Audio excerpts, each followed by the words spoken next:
안녕하세요. 책 읽어주는 핫바입니다.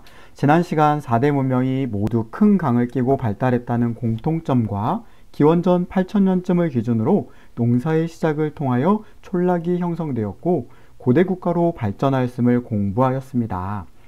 오늘은 이렇게 발달된 4대 문명이 갑자기 지금부터 시작! 하고 하늘에서 뚝 떨어져 시작한 것이 아니었을 것이기에 문명이 탄생하기 이전의 역사를 확인함을 통하여 기원전 8천년쯤의 사건들을 통한 어떻게 4대 문명의 시작이 될 수 있었는지의 내용을 공부하도록 하겠습니다.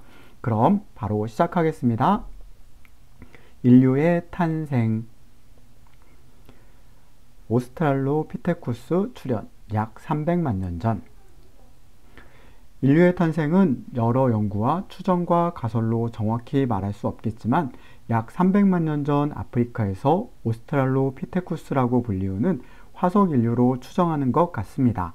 이렇게 출현한 오스트랄로피테쿠스는 인간이라기보다는 원숭이에 더 가까웠다고 추정하고 있는데, 그런데도 원숭이로 보지 않고 인류의 시작이며 인류의 조상으로 여기는 것은 그들이 처음으로 도구를 사용하였다는 이유에서라고 하네요. 그렇지만 도구라고 하여서 지금과 같은 도구를 생각하시면 안 된답니다. 옆에 보이시는 뾰족한 돌멩이 모양의 도구에 불과하였기 때문입니다. 우리는 이것을 뗀석기로 부르고 있죠. 그러나 이 뾰족한 돌멩이가 중요한 것은 다른 동물들은 손이 발달하지 못하여 도구를 사용할 수 없었고, 손을 사용한다는 것은 두 발로 걸어 다닐 수 있다는 직립보행이 가능했다라는 생각을 할 수 있기 때문이라고 하네요. 호모 에렉투스 출현 약 50만 년 전. 이렇게 오스트랄로피테쿠스 이후 250년간 인류는 서서히 진화하여 약 50만 년 전 다시금 새로운 인류가 출현하게 되는데, 이들을 호모 에렉투스라고 부릅니다. 이들은 중국, 베이징, 독일, 하이델베르크, 인도네시아 자바 등에서 출현했다 합니다. 그러나 여전히 호모 에렉투스도 현재의 인간의 모습과는 거리가 있었던 것이 뇌의 크기가 현대 인간의 절반밖에 되지 않았다고 하네요. 그렇게 인류는 계속 진화하였고 약 20만 년 전에는 현대 인간과 뇌의 크기가 거의 비슷한 인류가 등장했다 합니다. 바로 네안데르탈인이란 이름이 붙은 호모 사피엔스입니다.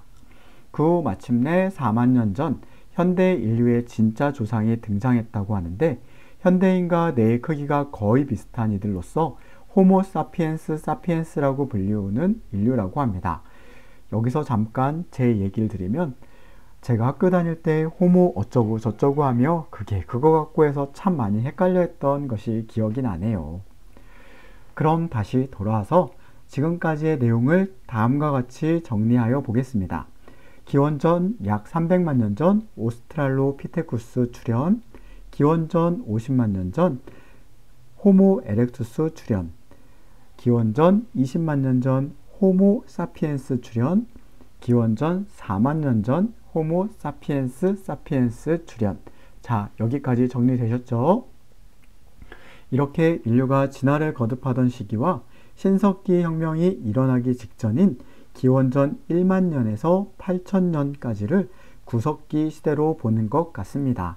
연대 정리와 특징은 맨 마지막에 잊지 말자 핵심 내용에서 정리하여 드릴 테니 끝까지 시청 부탁드립니다. 신석기 혁명.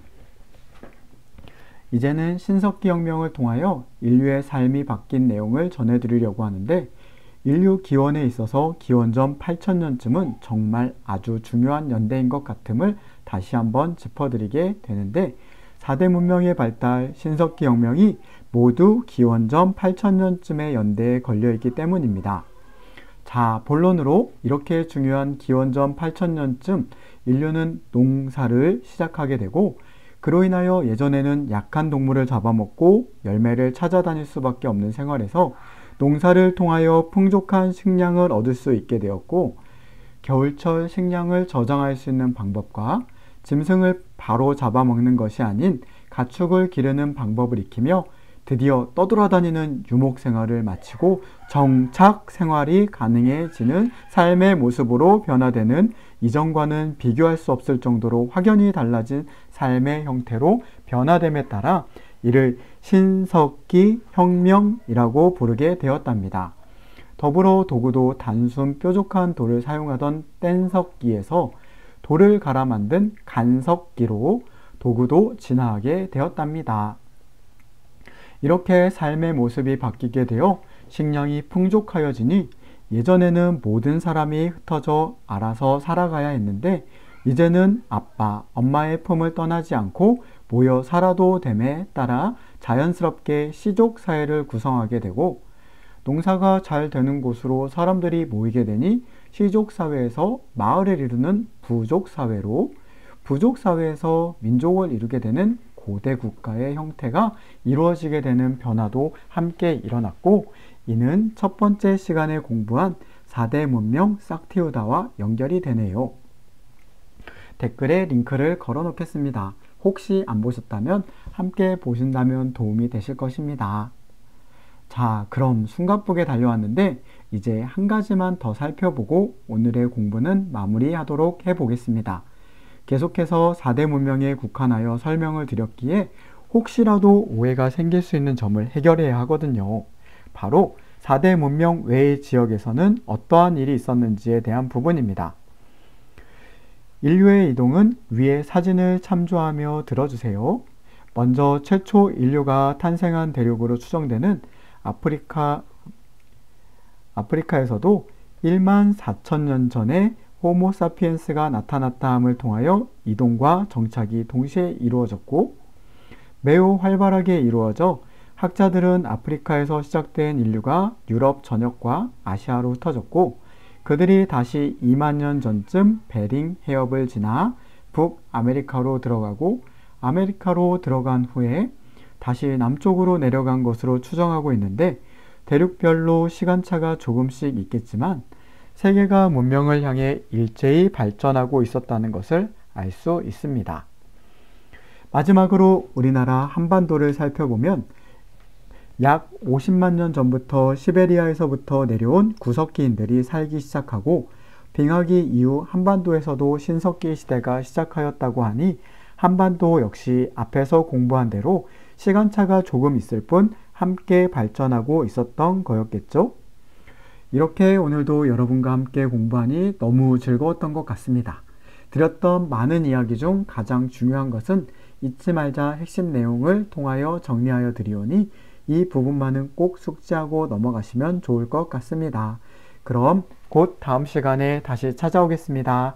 안녕!